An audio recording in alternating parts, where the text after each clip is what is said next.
Welcome to the Running Coaches Connection podcast, presented to you by MICA, the Michigan Interscholastic Track Coaches Association. I'm Takashi Gould, and with us today is my partner in crime, Rolando Eccleston, and our new MICA Presidente, David Lustig.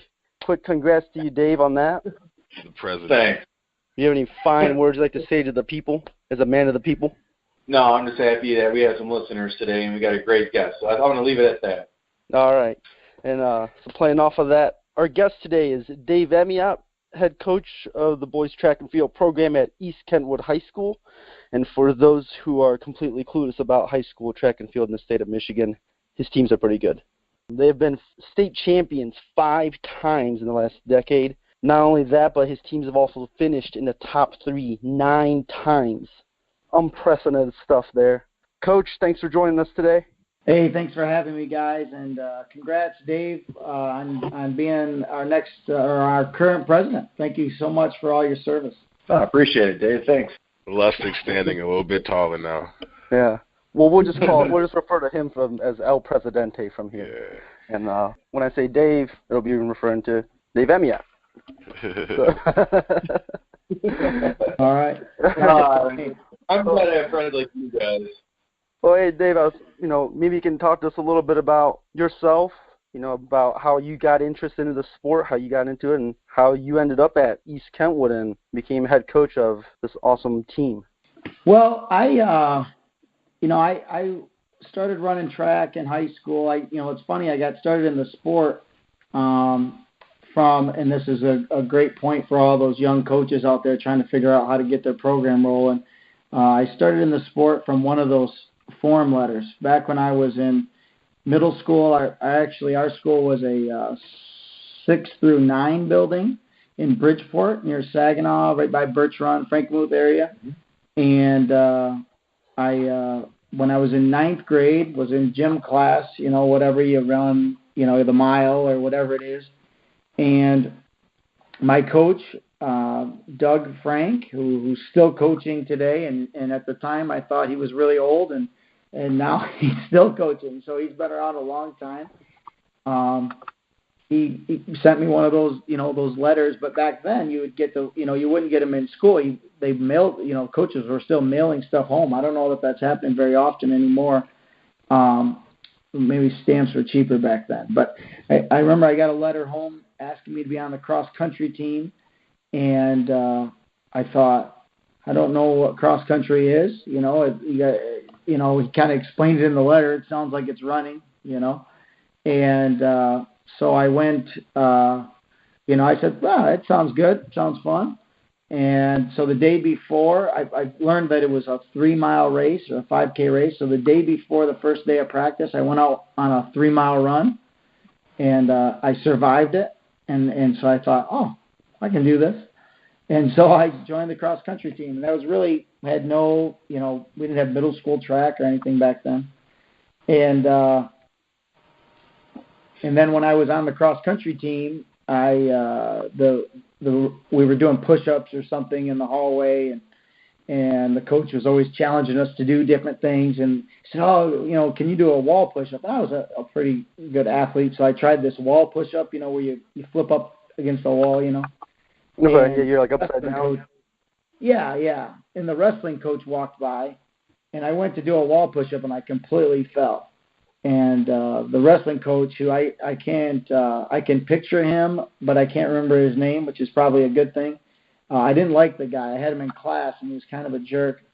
And he said, it doesn't look like you got a pole vaulter there, coach. And he chuckled, and he walked by, and I didn't know what pole vaulting was, much like I didn't know what cross country was before I started it, but I knew at that moment I was going to be a pole vaulter. So that's kind of how it all started for me. I had to look. I went to the library and looked up pole vaulting in the encyclopedia, which for the kids that are listening, that's a big book with a lot of information in it.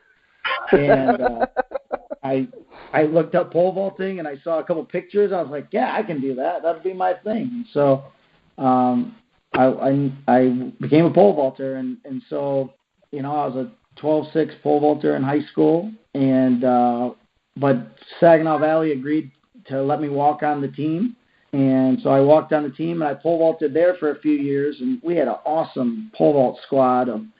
We had 2 guys who jumped 17 feet, and we had another guy who jumped 16. And in Division II, we were in. In fact, probably most schools we were pretty good back then. And then there was me. Well, I'd be out of the meet at 14 feet, and then I'd try to help everybody else out. So I think my first coaching was really as an athlete. And after a couple of years, the education program got unaccredited at Saginaw Valley. And it was really just a brief period of time, but it made me nervous. And so I transferred to Central. And when I went there, I asked Jim Knapp if I could be on the team there, and he said no. He wasn't looking for a 14-foot pole vaulter. So that was the end of my career. It was the end of my running track and field career. And so I went and got a job at Mount Pleasant High School, and they agreed to pay me, which was great, and I coached there for a year. And the next year, actually, Jim Knapp brought me in and asked me if I wanted to coach the team there. And I'd be a volunteer coach for Central Michigan. And that was, when I look at it now, was a pretty pivotal conversation in my life as to if I was going to be a high school coach or a college coach. And I asked him how much it paid, and he said it paid nothing. And I said, well, I'm not going to do this job for nothing. So I then went back to Mount Pleasant and been a high school coach ever since. So then I coached there for a few years and had some success in the pole vault. I coached a lot of different events there, but the pole vault was the one we probably had the most success in. And then when I graduated, I had an opportunity to stay there at Mount Pleasant. It was back in the late 90s. When you graduated as a teacher, Dave Lustig, I don't know what year you started teaching, but it's probably around the same time, I would think. So back then, it wasn't about when you're going to get, where you're going to get a job or if you're going to get a job. It was what job are you going to take, because there's so many teaching jobs. And I had that opportunity at Mount Pleasant, and I had a few other places, and I really wanted to go to like Traverse City, Cadillac area. My wife, who was my girlfriend at the time, she was working up there already.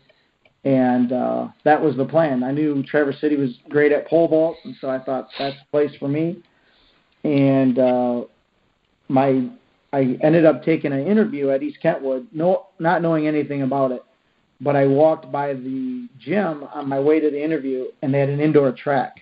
And so I remember calling my wife on this, the big, gigantic cell phones that you'd have to, like, take a knee for, like flip it open and Yeah. The big block, you could drop it and it wouldn't crack. Oh, it would crack the floor, yeah. And I remember calling her 20 minutes before the interview, and I said, hey, what do you think about me working here? And she said, I don't know. I don't know if I can come down there, She knew somebody who was working this area, so she called me back right away and said, yeah, I think, I can move down there. So that was before the interview. And then I went into the interview, and I apparently did pretty well because I got the job. So really just landed in East Kentwood by coincidence, because they had an indoor track and an indoor pole vault box. And I thought, that sounds great. Right. And then so I coached there 97, 98, and was an assistant coach, and then became the head cross-country coach in 2001, and I did that for 5 or 6 years. But in 2003, our head coach resigned. He was only the second coach that we'd ever had at our school. Wow. And so they asked me to apply, and I really didn't think I was ready for it. I was a pretty young guy, and I had been the cross-country coach, and we didn't have a ton of success. We were getting good, but really, I was hoping somebody else would take the job, and it's just not the way it worked out. So then I took the job in 2004, and I was the first coach in the history of our school to lose two dual meets. And that was back during MY Forum days, so I was getting blasted. This guy's terrible. I can't wait till I graduate college. I'm going to go back and take his job. Just brutal stuff. And I printed all those out. I still have them, actually. And they are in an envelope. I have this folder called Motivation, and I just put stuff like that in there, and I look at it every once in a while. Nice. And, so the rest is history. So I'm there. So it's pretty fun. Mm-hmm. All because you wanted to prove a point to someone. All because I wanted to show some jerk that I could be a pole vaulter when he said I couldn't. So whoever that guy is, right, a big thank you to him. You know, you contributed a lot to the world of track and field. Doesn't know it. Yeah. Thanks to everybody, every doubter out there. We all owe a huge thank you to, right? Right. Absolutely. So, Dave, what was it like? I mean, with your pole vault background, and you're kind of like, you know, with most vaulters, you're kind of like on an island because you're, you know, probably behind the stadium or, you know, someplace else when you're doing your drills, doing your workouts and stuff, and now you become the head coach of this program. So, like, what were, you know, some of like the struggles that you had? What was that transition like from being a pole vaulter to being the head coach of? Yeah, it was, you know, just everything. The one saving grace that I had was being a pole vault coach, and in this particular program that we were in, I was going to all of the meets. I was going to national championships. I was going to indoor meets. And so a lot of the better kids started to kind of latch on to what we were doing. So they wanted to go to nationals. They wanted to go to, you know, indoor meets. And so when they knew the pole vaulters were going, so they would always latch on to me as the assistant coach. So the one thing I had going for me was the relationship that I had built with a few kids in the program already, you know, who kind of knew that I was pretty serious about the sport. But you're exactly right. I'm on an island. I think most people, when they look at our program, because you don't see us at practice or you don't see us elsewhere, you know, and even some of our parents sometimes think, oh, he's just the pole vault coach and he doesn't know what's going on, or, you know, and so it's kind of okay with me sometimes. I'm like, yeah, just pole vault coach. That's it, you know. But yeah, I'm tucked away. Even at our stadium, I can barely see the finish line from the fence by the pole vault, you know. But I can see it, you know, and I know what's going on all the time, and I got, you know, my little notebook in my back pocket with the score on it or whatever, and so. But yeah, the transition was tough. But what I had was I knew, you know, being a pole vaulter is about 90% speed. And so I knew I was pretty good at developing speed, and that's how I had all these good pole vaulters. And so I just brought my same philosophy towards speed development to the whole team. And that kind of led to some success, I guess. Yeah, things have been going pretty well for you. Yeah. What do you think has been the big thing in not just growing the program over there at East Kentwood, but, you know, maintaining the success? Like, I know it's always difficult to narrow it down to one thing. What do you think is one of the big components for that? It's the pride that the kids take in the tradition that we are. You know, I think the kids at our school, track and field is a big deal, and being a part of the program is a big deal. And you know, you feel, you know, when you know, I was talking to Takashi earlier about this. You know, you have a 10-year run like we've had, and really before that we had some pretty good things going on as well. But you know, that's a lot of groups of kids. You know, there's probably 4 or 5 different groups of kids that have come through and had success. You know, they know when a guy like John Henry comes to practice, or Kevin Jackson comes to practice, or whoever it is, you know, that's a big deal. You know, they know that name, they know who that is because they've heard those stories, and they want to withhold that. They want to hold up that tradition, you know, of excellence and, you know, working hard. And you're not just representing you're representing our town. You know, we say all the time, when people think of Kentwood, we want people to think of track and field. We want people to think of, you know, being a successful program, and you're representing, you know, the people who, you know, the old people who live in the condos just as much as you're representing your classmates and your principal and everybody. You know, it's fun. Dave, one of my favorite track moments as a spectator is where you guys up 92 points, and you had all those guys are just rolling in, especially in the sprint relays. Watching that particular group of boys in the 4x2 and the 4x1, I mean, it was like men amongst boys. And that was to me, I just remember just watching how they looked like they got ready for things, or, you know, how in tune they were of the setting, and then within each other. It was pretty cool. What's funny about that group, you know, I go all around the place, you know, all over the country. I've had an opportunity to talk about speed and agility and in our indoor training and all the stuff that we do. And I've had coaches say to me things like, "Oh, I try to do the same thing you do, but I can only get like 4 or 5 kids to show up. And I don't think it's really worth it if I only get 4 or 5 kids to show up." And I always laugh because, heck, I did that for, I mean, I feel like kind of a loser when they tell me that sometimes, because I did that for 6 years, you know, where my speed and agility was only 4 or 5 kids, you know. And the 4 or 5 kids were Dallas Wade and John Henry and Cody Danema and Eric Dudley and, you know, Isaac Cox and those guys. You know, it just so happened that they were, you know, really, really good athletes, but nobody knew it, you know, right. when they were younger, you know. Kevin Jackson, you know, so we really had a small group of kids, and those kids worked so hard and were so into track and field, that whole group, just the vibe that they would give off to each other. And how could you know, when you win the 100, the 200, I think we're third in the 400. We won the 800. We, you know, on that same team, we had a 15-3 pole vaulter, 14-7 pole vaulter. We had, you know, some amazing, you know, great hurdler. We were good everywhere. And they just fed off of each other. You know, to get any attention on that team was hard. You know, you just weren't, you know, who's going to get the next. And it was back in 2010, there was still newspapers. You know, that was still a thing. Nowadays, you know, it's just, you know, you don't have that anymore. So who's the article going to be about this week? You know, and that's what they'd always, you know, oh, it's going to be about this guy or that guy, you know, oh, it's probably going to be him because he did this, you know, and then they just push each other. And it was really an awesome group. And that day was a lot of fun. You know, you know, what people don't know about that day was in 2009, we won the state championships, and in 2008, we lost the state championships by a point.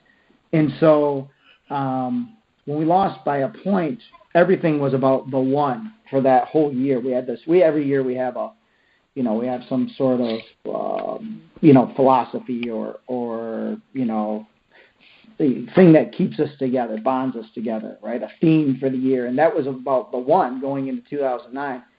Well, it was always, we started out being the 1 point. Well, we lost one of our coaches. Bob Eubanks was a terrific man. So our sprint coach. People on the west side know that there's the Bob Eubanks Open that they run at Grand Valley. That's named after him.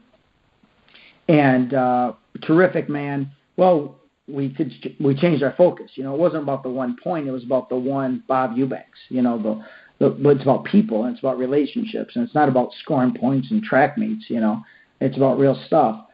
And so that was our theme in 2009, and we won a state title, and we actually went first and second in the 100. And on that day, John Henry won his first race of his life. He'd never won a race ever, except for 2009 state championship 100-meter dash. That's the first race he won. We had another guy on the team, Tyrone Green, who was second in the 100 that day. And that day when we were first and second in the 100, I said, oh, that's it. It's over. You know, that 100-meter dash, it's over. We just scored 18 points. This is going to be a good day, you know. Right. And so then the next year, I have all those, the 09 graduates, or there are a couple of them, come back and talk to the kids the night before the state meet. So that Friday when you know, your shakeouts and all that stuff, and I have them come talk, and I'm like, oh, I'm the best coach ever. I got this big thing going, you know. And I don't know that group ever needed anybody to talk to them, but I thought that time it was a good idea. And Tyrone Green says to me, Coach, I really, how'd the letters go this year? And I said, well, what letters are you talking about, man? Those letters, you wrote us all a really nice letter last year before the meet. I said, oh, yeah, that was a good idea, wasn't it? He goes, yeah, how'd they go? And I said, what are you talking about? He said, well, you wrote them again, right? Right? You wouldn't go into this year and not write the letters, would you? Well, I didn't think I had to write any letters. Heck, we had the best team in the nation at the time. I'm like, letters? Well, I went into like a panic. I was like, oh my God, I've messed this all up, and we're not going to win. And it was as he's walking out the door. Like, the kids are leaving on Friday, and let's say it's 4:30 or 5 o'clock, and we had in that meet, like you said, we placed in like 13 events. We had 30 some guys in the meet. We had a ton of competitors. We were in everything. So I write a full-page letter for each kid. So I stay up all night long typing up letters for each kid. And then I go to push print, and I don't have any paper, and then it doesn't print. And this is not the days of Google Docs, Right. So it's I go to the school, and I basically have to break into the school because it's the high school, and I didn't have keys to certain places, and the bus is leaving at 8 o'clock in the morning, and I got to get all this stuff printed and done, and I get it all done and in envelopes, and so I'm ready to go. I didn't forget any kids. I get on the bus, and I'm walking, and for whatever reason, somebody brought their own block. I know some people still do that. We have not done that since 2010. I wasn't happy that somebody did it in 2010. And I'm walking down the bus aisle, and I rip my pants. And I have this huge gash in my pants, like from the crotch down to the on the foot. And I'm like, oh my God, we're cursed. We're just cursed. This is going to be awful. There's no way we're getting through this day. And I was so freaked out. I had a safety pin. I went to the kit, like the pins for bibs. I safety pinned my pants together, and I just trying to be cool as I could around the kids because I was a mess. I was a wreck the whole day. Because then it wasn't about winning the state title. We really felt that was going to happen. It was about each kid having the experience they deserve to have at the state meet. I didn't want John Henry to run the 4x1, the 4x2, the 1, and the 2. He wanted to. I told him that was foolish. I said, with prelims, semis, and finals, you shouldn't do that. You should just concentrate on just win the 100 or the 200, run something really fast. And he said, no, it's, this is something that most people aren't going to be able to do. And so it was about me helping them to do what they, wanted to do. It was about Isaac winning the 800 against Nick Kaiser, who was good, who was all everything. He had just won the national championship, so, right. It was an amazing day for our kids. They did an awesome job for our community. Got a lot of accolades. That team was the number one team in the country. We won the New Balance National Championship with only seniors. We got invited to Nike National Championships, only seniors, so we had to leave some people back. We were the number one team in that Nike meet, but because we had to drop out some of our juniors because of our rules, we ended up taking, I think, 6th or 7th. But I think we would have had a really good chance at winning that meet too, had we brought some of the same kids. But it was still, it was a fun year. So then, like you said, there are certain messages and now precedence is set about expectations. I was wondering if you could touch about now at that point also you're teaching kids how to win. Well, it's a tough statement. It's a tough statement to say I'm going to teach you how to be a winner, because being a winner comes from a lot of times failing, and getting sick of failing and getting tired of losing. And so the kids lose and lose and lose and lose. And on our team, they get to lose a lot when they're freshmen and sophomores because they get to lose to their older teammates a lot of times. So we really grow through our disappointments. People will always ask me, what did that feel like when you won? And a lot of times winning now feels like relief. And I don't remember a lot of them. You know, like they'll say, what was that day like? I'm like, well, I don't know. I mean, I remember 2010 a little bit, but I don't know. I can't, outside of the pictures, I can't tell you what the temperature was that day, or if it was a hot day or a cold day, or, you know, I can tell you what every loss felt like. I can tell you the temperature on the day that we lost by a point. I can tell you about what third place felt like last year. I can, you know, so those ones are hard, but that's how you teach kids to win, is capturing those moments of failure and having real conversations about, do you ever want to feel this way again? You know, is this the way you want to feel? You know, sometimes I say to them all the time, I said, there's no doubt that somebody's going to say to you, forget about it. There's no doubt that somebody's going to say to you, oh, you know, put it behind you. Those people are generally losers. And if it's your mom, I'm sorry. If it's your dad, I'm sorry. If you forget this feeling, if you ever forget the feeling of losing, then shame on you, because you should remember that feeling every day you want to quit. Every day you don't want to work hard, or you don't want to put the time in, you know, or you'd rather go chase your girlfriend around instead of come to speed and agility or whatever. Shame on you. You know, you are creating that moment, that feeling for yourself, because if you want to really avoid that feeling, put the time in, and it's attainable. You know, so you're not, you know, we're not teaching kids necessarily how to be winners. We're trying to teach them to avoid failure. You know, so if you avoid failure enough, you're going to win some things.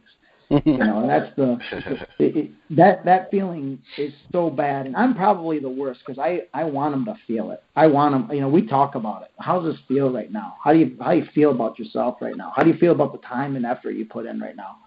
You know, and I think other people sometimes are going, just, you know, brush it off. It's okay. You know, no, I want you to feel it. I want you to know what losing feels like, because tell you what, I burn off of that. You know, that third place finish last year fires me for 12 months. There's no doubt about it. You know, you win and you kind of get, you know, fat, dumb, and happy. You know, and so what drives you? You know, I can tell you what drives us is losing. You know.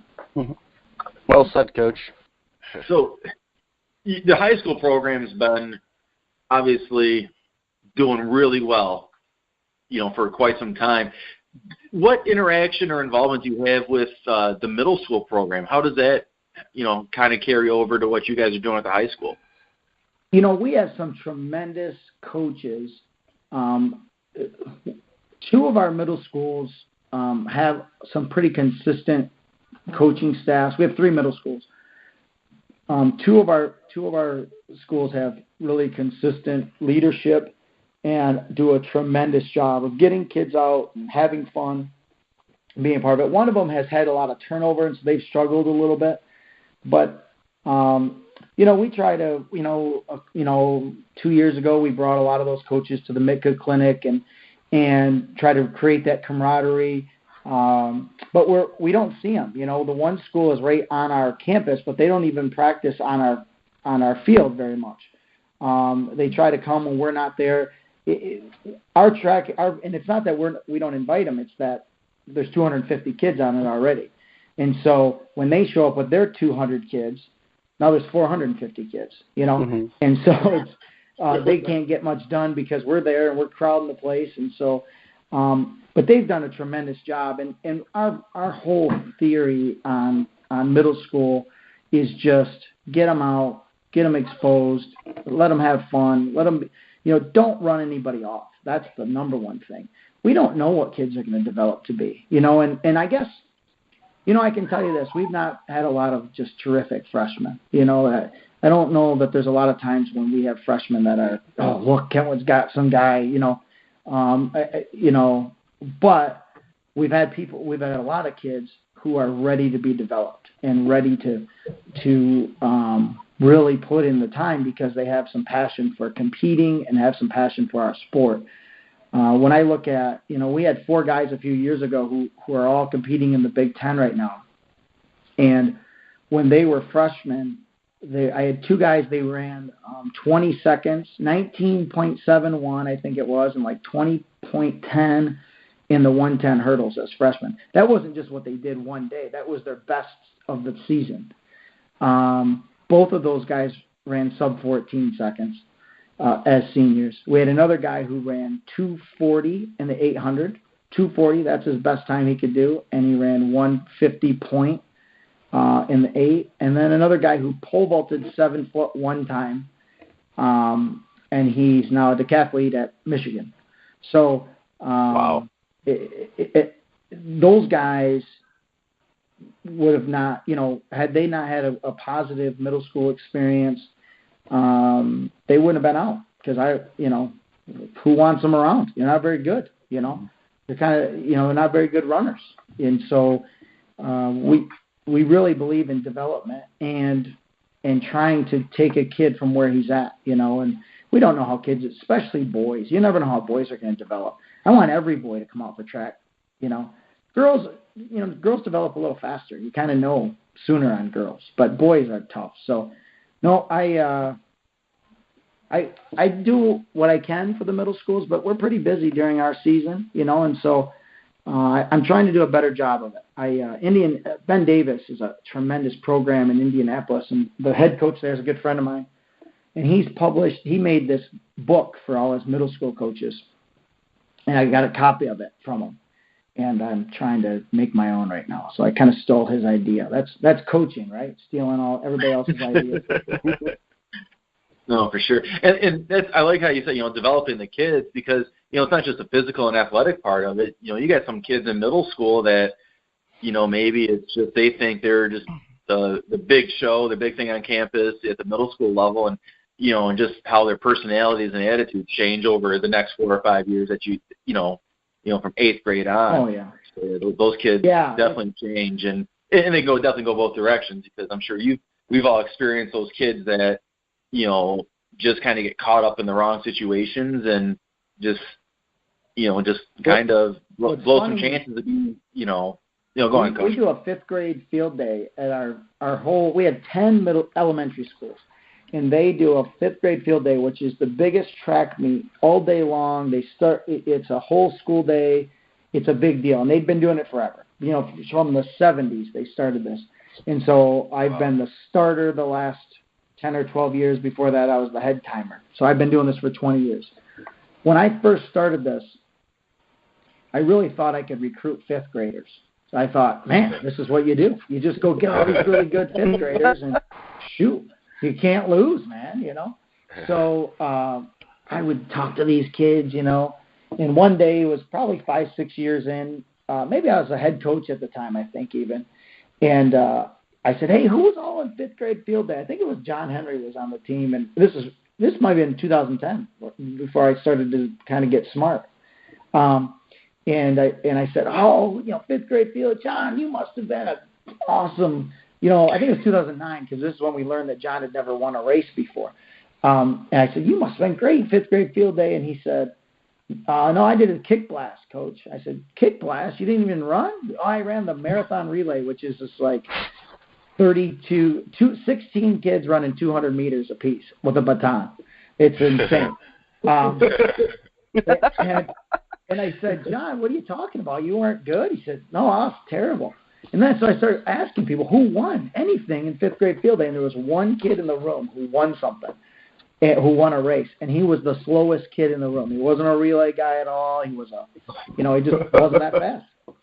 And I said, you know what? What are we doing? Let's go out and recruit every one of these, not just some of them, all of them. So then I started talking to every kid. I really got kind of smart about having real conversations with every kid, hey, come over here. Like the very last kid in the slowest heat, because I didn't know if that was going to be the next John Henry. I want to be nice to that kid too, And I have a son who's a freshman, Colton, and I've got to watch this happen because I've coached his rocket football teams, and I've coached his, little basketball teams and all this stuff. And I can tell you, you look at 8, 9, 10-year-olds, and none of those kids who were good back then are good now. Like the best running back, everybody, all the Rocket coaches are trying to get this kid, nowhere to be found now. So it's one of those things that you don't know who's going to be good, through middle school or through elementary school. And so why not try to introduce our awesome sport to everybody, and really, is it about them being good, or is it about them becoming better athletes and being better people, And if you center yourself on that, you probably have some success. Absolutely. So how did the track club come about? And when did you start? Did you start that, or did you inherit it? No, I actually I kind of started it myself because I have little kids, and so I have my own little kids, and I was worried about them, joining a club, and my wife was kind of on me. She's like, "Look at all these kids running track. Why don't we have a track club?" And I'm like, "Oh, I don't know. We could do that." So so we started it through them, and it's kind of grown. It's kind of cool because it's growing all the time. We have a ton of little kids involved, and how it started to be, how we made it Kentwood Track Club was when we went out to Nike. That's what they had to call us because of our state rules. So we had this huge banner that said Kentwood Track Club that they gave us, and then that's how it started. That's how we became Kentwood Track Club. So it's not like we were like, well, how do we, we knew Ann Arbor was already doing like Ann Arbor Track Club, and they could name it that, so we kind of knew what the rules were, and so it was just another way to go. We actually used to run our high school kids under the name KP Athletics, because that's the business that I'm involved in selling track and field equipment.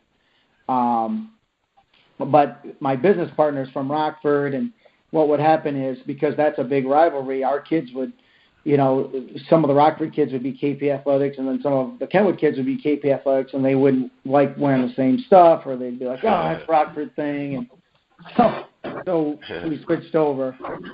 And now, actually, Kentwood Track Club is like we call it a birth to death club. We have a huge road running group that goes out and runs 5Ks and stuff. And essentially, just to be in the club, you just have to buy a shirt. And so you're a member of the club. You bought a jersey. And so we'll have all these, adults running around in Kentwood Track Club jerseys, and it's just kind of promoting the sport in our area.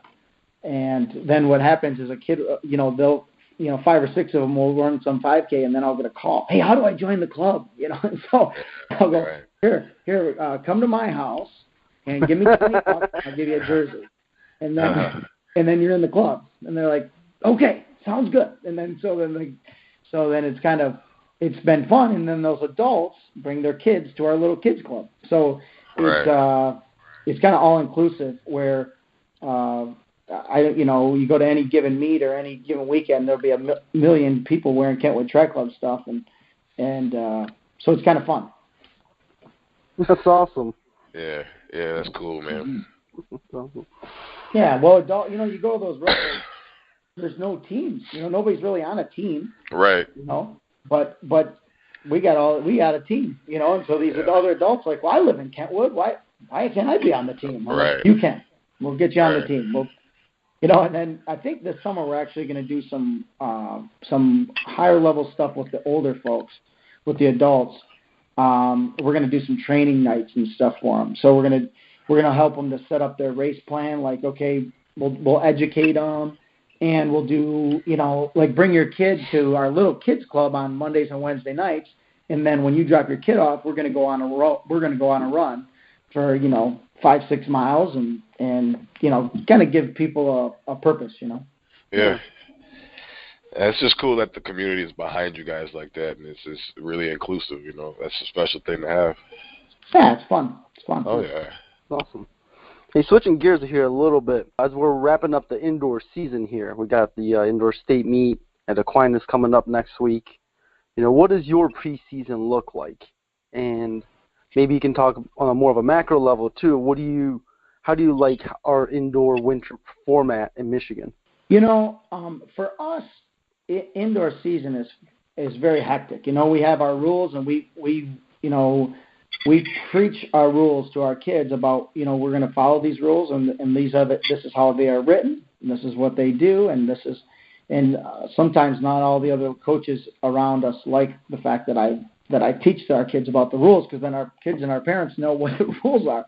Mm-hmm. But we go through it and we say, okay, this is what we can do and this is what we can't do.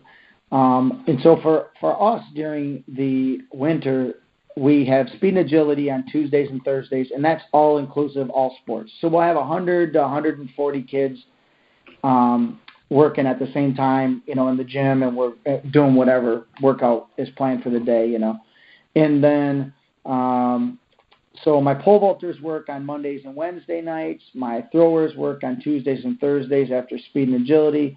Distance guys are Monday through Friday. Hurdlers are going Mondays and Wednesdays after school. We end up, I think we have like 14 or 15 practices a week spread out. And I try to make it to as many of those as I can. And it's a lot, it's a lot of work to get to all these different various practices and to try to help and make sure that they're, everything's going well, Some of them are a little harder, like our throws group is over at the freshman campus now. It used to be at our school, and it was easier to get to. Now it's almost impossible to get over there in time. Mm-hmm. But so that's what our preseason looks like. We try to encourage kids to go to indoor meets. If they go, great. If they don't, it's okay too. Certain events they have to go a little bit more just because they're maybe more technical. So some get involved a little bit more. Some years we get involved a little bit more, depending on how big our group is too and how into it they are.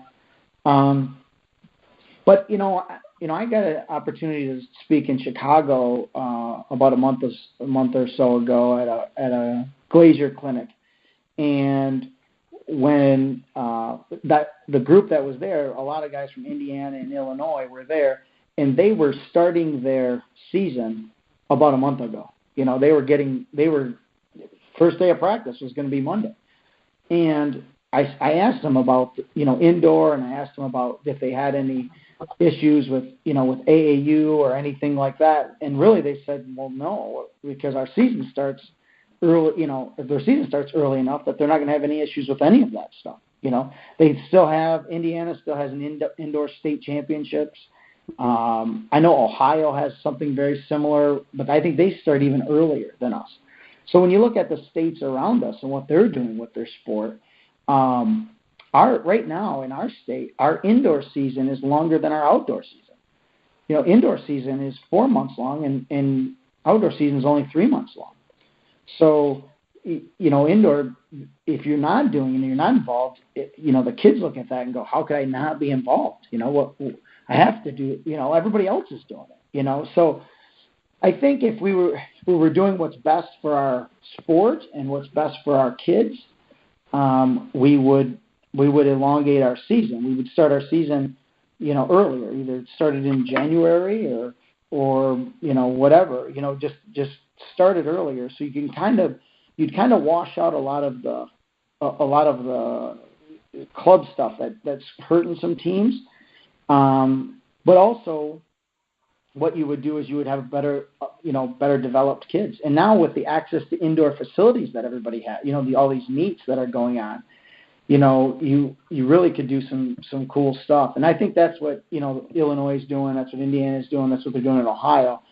My fear is we have coaches out there who wouldn't want to do that because they don't start doing anything until mid-March.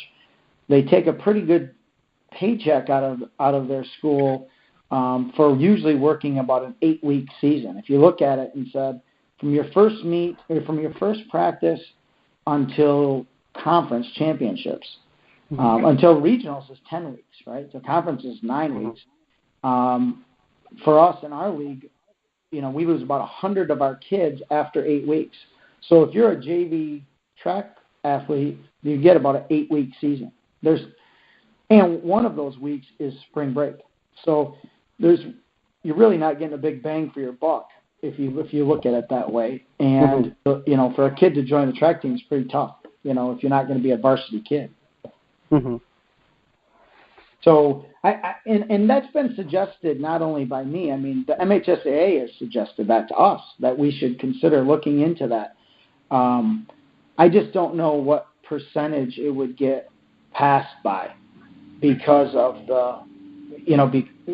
because of that. I don't know if coaches would vote to elongate the season, but I think it would definitely change what our sport is. I think it would put kids back with educators who care about them and who are looking for their overall well-being and success, and it would be a plus, in my opinion.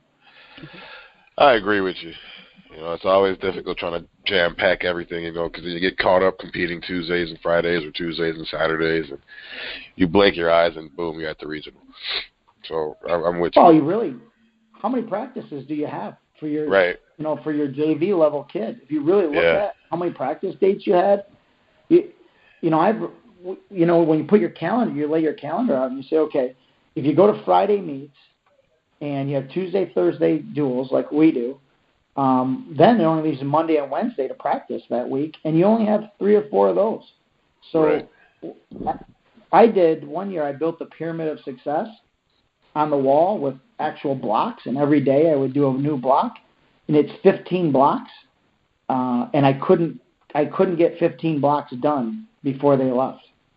I didn't have 15 practices. Wow. So how good are you going to get if you're a JV hurdler and you didn't practice but 15, you practice 15 times, Exactly.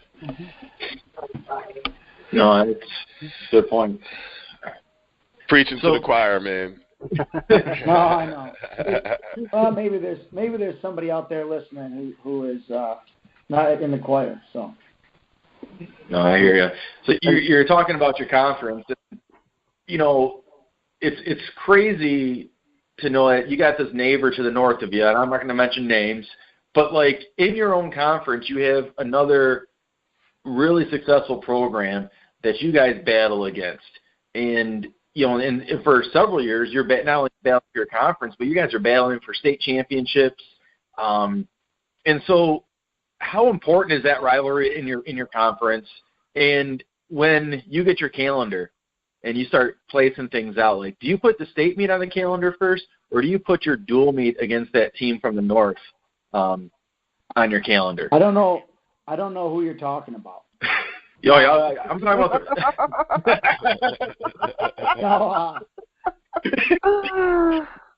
Oh, great. Those are great guys. Our program is a better program because they exist, and I'm sure they would say the same. West Michigan wasn't, before we won a state title, Portage had won a state title and Traverse City had won a state title. And we included them as West Michigan teams winning state titles because nobody had won one, And so when, it was all about winning conference championships because that's all you had. You're going to get beat up by everybody else after that. So it built such a rivalry. And any time our school and their school get together, it's a battle. In any sport. It doesn't. It's swimming. People are going. It's water polo. People are going. It doesn't matter what the sport is. Not to say anything bad about swimming or water polo, but those are some sports that they don't get a lot of people to go. But when it's against them, people go. And so you couldn't really be more of a contrast between schools, them and us. When you really looked at, there's so many places where we're different, and that creates a really fun rivalry for our kids. And I get along with those guys, Andy Martin. Heck, I coached against Andy when he was in high school. I've known Andy for a long time, and Andy and I have sat around and talked coaching philosophies. We've put a lot of time together. It's fun to have somebody good around you. Last year they beat us 3 times. They beat us in the conference championship. They beat us at the team state meet, and then they beat us again at the at the MHSAA meet, and that was hard. It was really hard. It was a tough pill to swallow. But there was part of you that said, when you see your rival do well, it's not the worst thing that's ever happened either. It's not like I thought, oh God, I hate to see them win. You know what? They're good guys. A lot of good coaches and a lot of good kids, and they worked hard and they climbed the mountain and they beat us. And so that doesn't mean that we don't want to crush them and rip their heart out this year, because we do. But it means that I'm happy for them. So Andy came up. They beat us at the conference meeting. It was the first time they'd beat us in, I think, like 10 years or something. And he was, almost, he was happy, obviously, that they won, and I congratulated him. But you could see he was like a little bit like, man, look at that, we did that. And it was cool to see, because they're good guys and they deserved it. They deserved to win. And but, when we look at what's big on our calendar, we still have to be focused on the state championships. We can't be focused on the dual meet with Rockford, although we do put that as an emphasis. It is about, winning state titles. And so we set our lineup, from day one, put kids into positions where they can score at the state meet, and so while that day is a big day, and trust me, it's a huge day, but it's just a day, and nobody's going to ask you 10 years from now who won the dual meet. They are going to ask you who won the state title that year. So we have to, kind of be focused. That's a great program up there. I know we saw you guys last year at the team state meet. It's also about the level, where your program is on the level, too. That's the other part of it is, if we weren't a team that I think could win a state title, then we have to focus on what is going to be a big day for our kids, right? What is going to be what do you consider to be the championship for your team? So, if there were years when you win that dual meet, you did win the championship. Back when I was an assistant coach, trust me, those meets would be 69, 68 almost every single year. Yeah. And it was, you get on that bus after winning that dual meet and you thought you won the state championship, There are also years when we lost to them and it ripped your heart out. But there were years when we won, and the kids were just like, oh, okay, another meet, So I'm glad to see that they're back and that they're doing great things, because it pushes us to do great things. Oh, yeah. We have them. That's our first dual meet of the year this year. So preparing for that will be interesting for both. Oh yeah, those are always great, man. I love those. So you've been at it for like 20 years. You're having a lot of success, and obviously, just as time things grow. You've got your own family now. How are things changing for you in terms of time? How are you able to balance all those things together? Because you got your own personal family, then your job, then the coaching, and then also, you pepper in the track club. You're wearing a lot of hats. So how do you balance that out? Well, as we tell all our kids, you got to have priorities in your life. With our kids, it's God, family, school, athletics, in that order, and I love coaching, but coaching for me is like boating, it's my hobby. It's what I do. I have a passion. Some people go out and sail, on the weekends, and some people golf, and some people, I coach, and I love to coach, and I have a lot of passion for it. Right. But, first and foremost, you got to be a good Christian. You got to be an excellent parent. You got to be an excellent husband. You got to try to, I don't want to be one of those coaches who, and nothing against coaches who've had a bumpy marriage or whatever, but I'm in this thing, man. I want to do everything I can for my family. I want to do everything I can for my wife, and she allows me to do this, which I'm so thankful for, because if I had to choose, I would choose my family. But we're able to balance it now that our kids are, now I got a son who's on the team, Yeah. Back in the day, before I had kids, I was going to meets all over the place. And there weren't a lot of indoor meets, and so you'd go to the Michigan meet on a random Tuesday. Yeah. You'd leave school, drive all the way over there, The meet would take forever. You get out of there at 11 o'clock and you drive all the way back. You get home by 2, 3 o'clock in the morning. Well, then we start having kids, and I mean, you guys, I'm never over there. I don't come to that meet because I can't. I got to be home with my family. And so right. Track and field for really, what's funny is really for probably the last 10 years or so has taken a little bit of a back seat to where I was. I was super dedicated before that. I was at everything. And now I feel like I'm kind of back because my kid is on the team, and so he wants to be a part of these things. And I feel like I wouldn't be a good coach if I didn't, take him. So now I'm probably doing more than I had ever done. I really kind of had to take some steps back so I could be there for my kids and be a great parent, because ultimately it's the only thing we leave in this world are the people that we touch. And you're not going to touch your kids. You're not going to touch anybody more than you're going to touch your kids, right? Right. Your own children. These are the lives that you're going to be the most impactful of. When they go off to college and career and they have your grandchildren, right? You hope you did a good job because you want your grandkids to be in a great setting, right? Yeah. So we talk to our kids about that on the team all the time. What's going to be important is that you grow up to be great men and leaders in your community and fathers and husbands and so you got to model that. And all of my coaches do. Sometimes people will ask, well, I don't see your sprint coach around, or I don't see, your whatever coach around. My coaches, a lot of them have families, and so if it comes to going to the MITS meet or going to their kids' basketball game, I want them to go to their own kids' basketball game, because I want them to model what being a great dad is. And so when kids will say, well, Coach so-and-so isn't around very much, and I'll go, well, Coach so-and-so has, a couple of kids at home. He's got a wife. He's got things he's got to take care of right now that are more important than this team. And understand there are things in life that are more important than this team. And so you have to kind of walk the walk. You got to tell the kids, well, I want you to be a great dad someday while you're being a great dad. While you're showing your kids, this is what being a great dad looks like, and this is what being a great husband looks like. And so, you got to prioritize things, even though we all like to win. Right. Yeah.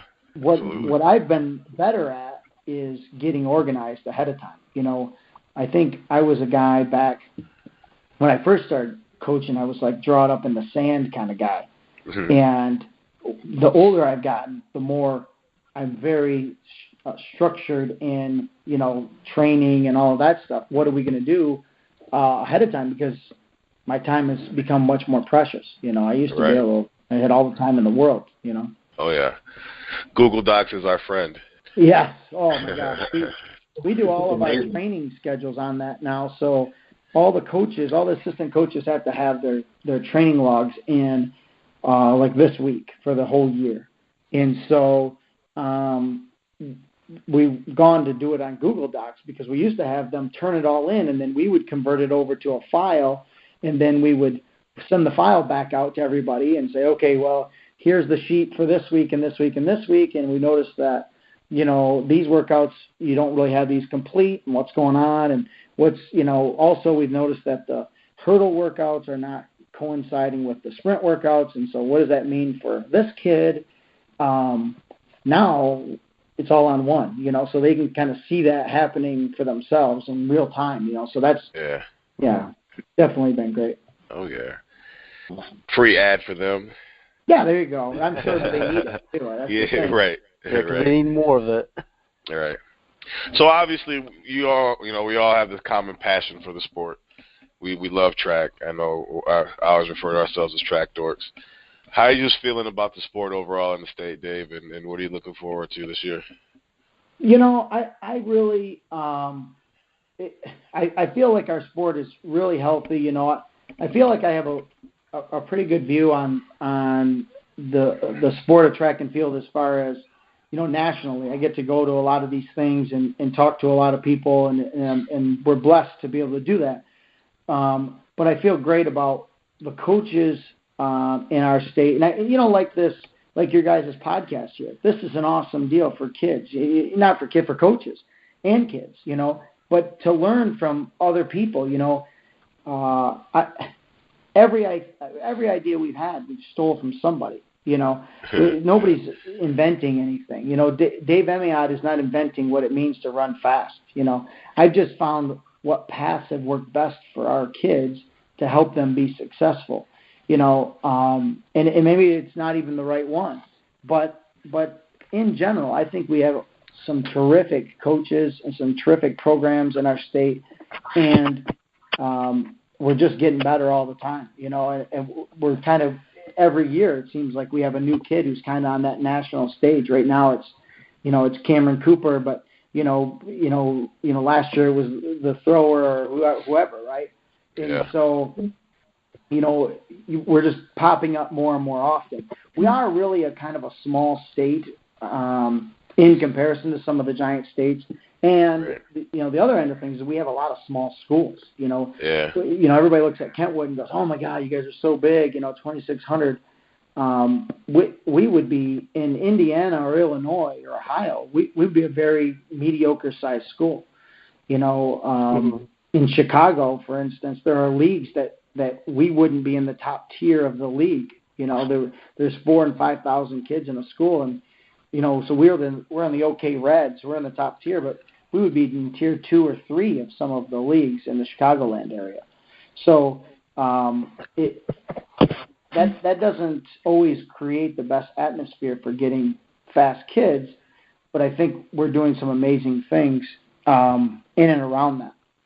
I feel great about what we're doing. And like I said, with this shortened time that we have, we don't coach as much as, we don't have that sanction time. So we have to do so much with the little bit of time that we have. Right. And I don't think, people are blatantly cheating. I don't think you have to cheat to coach kids in the winter. I just think you got to work about 3 times as hard to coach kids in the winter.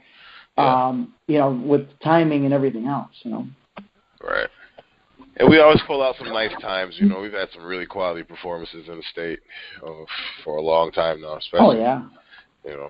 Last few years with some really nice distance runners. And, Cameron Cooper's going nuts right now. Yeah. No, it's amazing, and it's a lot of fun. There's no doubt. Being a fan of all those other teams out there, and coaches and watching kids develop or watching a young, Donovan Brazier come through and go, man, that guy's going to be amazing, and then somebody goes, who are you talking about? This kid from Kennel Hills, and now he's a national story. It's pretty fun. For the listeners out there, if you're into these podcasts, I think there's a lot of good stuff out there. The Magnus and Marcus show, obviously this show is amazing. The Chicagoland show is really good with Jeff Perdone.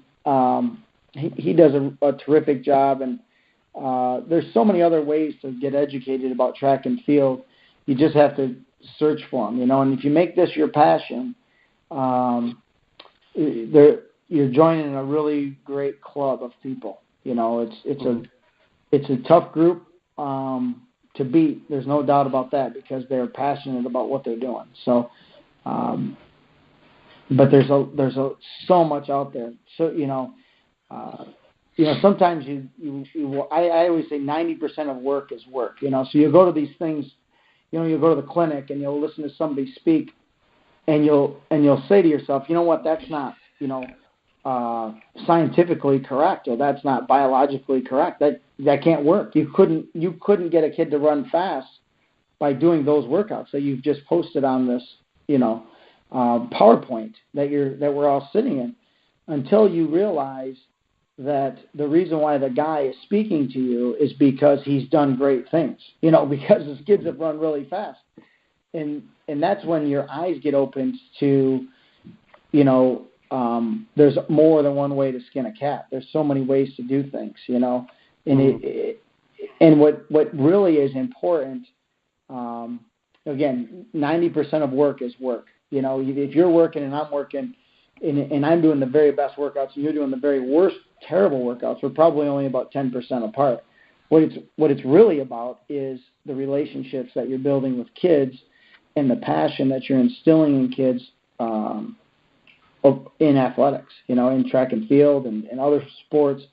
And, when you're a young coach, you go to clinics and you just want the workouts. I remember when I was a cross coach and I went to one of the clinics, and Jamie Dudash was coaching at Dexter at the time, and I talked Jamie into going out afterwards and hanging out with me. And maybe it was even during lunch or something.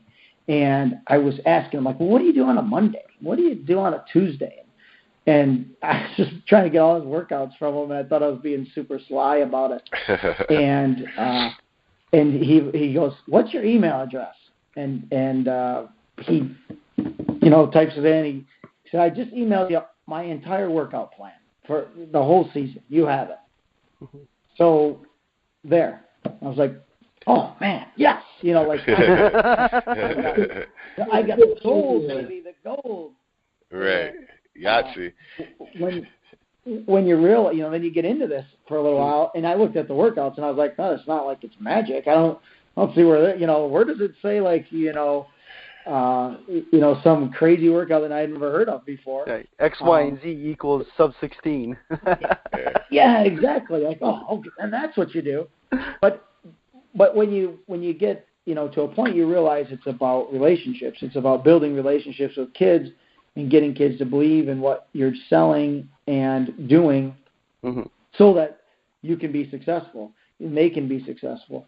And once you realize that, everything else gets to be really easy. And it's really the reason why young coaches get frustrated when they go to watch older coaches speak. And it happens all the time. I hear them complaining about it all the time. Like, I don't know why he just didn't share the workouts. He just didn't give the workouts. I just want to know what they do on a Wednesday, And, what's the third Wednesday of September look like for you, And you go, no, that's not what it's about, though. If you read the Long Green Line, right, mm-hmm. and you go, I just get kids to run 180 miles a week, and Donald Sage appears. Well, okay, I can do that, No, that's not what it's about. If you really looked into Joe Newton, it's way more about the relationships. The human capacity for work is amazing, but you only are going to do that work if you are passionate about it. And somebody's got to instill that in you, and that's what that program does. Very well said, sir. You got me fired up, man. Yeah. I'm ready to go. Man. Can't wait. Hey, we appreciate you being a part of it. Sharing a lot of awesome ideas. Inspired us to do better, do more. Well, doing more is not always doing better. That's the takeaway is it's not all about doing more all the time, right?